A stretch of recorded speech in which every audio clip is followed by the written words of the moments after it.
Good afternoon, everyone. This is Mike O'Malley here with the Severe Weather Outlook and discussion for November 27th, 2022, around 4 p.m. Eastern Time. It's going to sound a little bit different, not using the standard microphone, just using the laptop microphone this afternoon. But we can see you taking a look here at the visible satellite and overview of the United States weather today. It is pretty active, especially across portions of the Midwest and Northeastern United States. Temperatures are pretty cool. However, some severe weather threats ongoing across portions of the southeast U.S., including portions of Virginia Beach and surrounding vicinities. Also, the potential for a little bit of severe weather across portions of Pennsylvania today. Elsewise, pretty cool across the area. Looking at the Day 3 convective outlook from Storm Prediction Center, there is an enhanced risk for severe storms from about Memphis, Tennessee, back south through about Alexandria, Louisiana. And this might be upgraded to a moderate risk over time over the next about 2 days. There is the potential for a severe weather and tornado outbreak, and surrounding this area, there is a slight risk from southeastern or southwestern Indiana back through portions of Texas. Now, if we look here at the moisture plot, this is off the NAM forecast model. We notice that the moisture will clear out, but there is a surge of moisture by about the next 2.5 days. And that surge of moisture gets just pumped northward.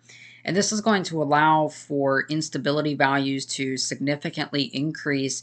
And this would definitely allow for a more elevated severe weather threat across portions of Louisiana, Arkansas into southwestern Tennessee.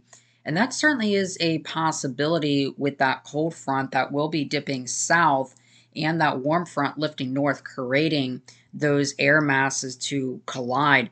And that's going to be a very big thing, and that definitely could set the stage for a pretty potent severe weather event. Now, if we look here at the upper levels, we're looking at the 500 millibar winds and heights.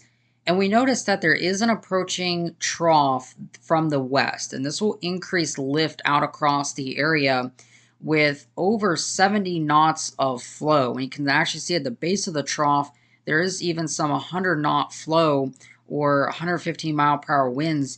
But we notice out in front of the trough that there is going to be this section that is going to increase lift. Just out in front of the base of that trough, there's going to be enhanced lift out across portions of Texas, Arkansas, and Louisiana, and in through Tennessee, and this will help generate storms. And now looking at that low-level wind, the 850 millibar winds, we notice that there's going to be an approaching jet here. This low-level jet, about 5,000 feet off the ground, and this is around 40 to 50 knots of flow, especially the further north you get into portions of Mississippi and Tennessee. And what this is going to do is this will allow for moisture to surge northward, but it's also going to increase those low-level hodographs, and this is going to allow for strengthening shear, especially in the low levels where it counts the most. And so this is going to allow the storms really to be able to rotate and facilitate the environment needed for supercells and the potential for strong or maybe even some significant tornadoes. And now looking at the convective available potential energy, just basically measuring how much energy in the atmosphere is available for these storms to take advantage of. And we notice that these values do surge up there about 2,500 to 3,000 as we start to get a more established moisture return flow and we start to get some dry air transplanted from the desert southwest over these areas. And that is going to allow for more robust updrafts and more potential for organized severe storms. And that also does signify the potential that we could be dealing with some of these stronger tornadoes, a more higher end severe weather event, similar to what we saw in Texas just a few short weeks ago with that moderate risk there. I do suspect that we could see a few strong, potentially even significant tornadoes here as well. It all now together in the simulated reflectivity radar coming off of our high resolution models, we notice that again these storms do start to fire across portions of Texas, Louisiana, and Arkansas and rapidly affect their way eastward over time. And we notice that again there will be some discrete elements within these cells, and that is what's most concerning to me. Now, This doesn't necessarily scream tornado outbreak on this particular model, the NAM 3 kilometer. This is what model this is.